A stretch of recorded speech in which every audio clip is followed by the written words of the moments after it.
There is plenty of uranium going around in the world, and also people a lot of times exaggerate the so-called shortage of it. And when you mention uranium as part of the nuclear industry, there is another related issue which has more to do with concerns about weapons development. That's fuel cycle. That's an entirely different subject.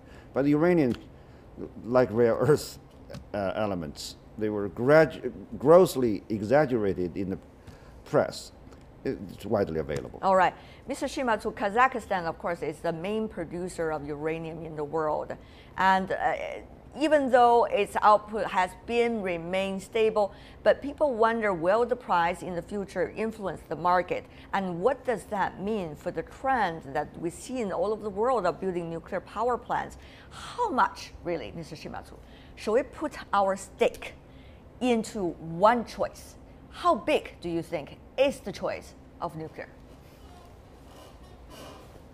Well, the problem is the IAEA, the International Atomic Energy Agency, is not just a regulator of the nuclear industry, it's also a promoter. And right now, the head of the IAEA is a Japanese fellow who works very closely with the nuclear desk of the Foreign Ministry of Japan. So there's this interlocking interest here.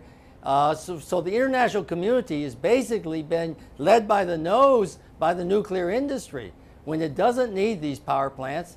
And nobody in the world, including the United States and Russia, has solved the problem of long-term storage of used nuclear spent fuel, which will take from 10,000 to 100,000 years of storage if it's a high-level plutonium coming out. That's a cost that's never calculated in.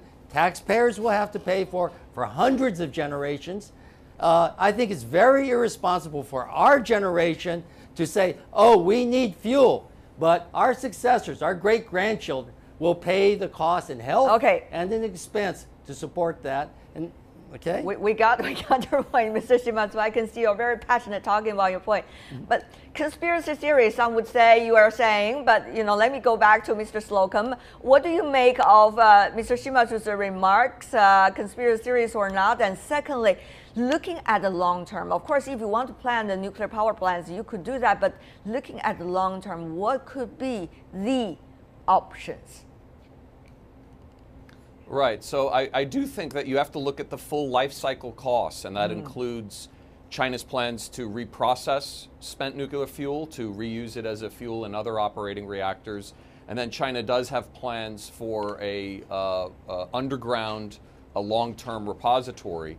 All of those entail a large number of costs, particularly reprocessing, that need to be accounted. And when you're looking at the amount of capital, the tens of billions of dollars being allocated for new nuclear power plant construction, that doesn't include the reprocessing of the waste and the storage of that waste. All right.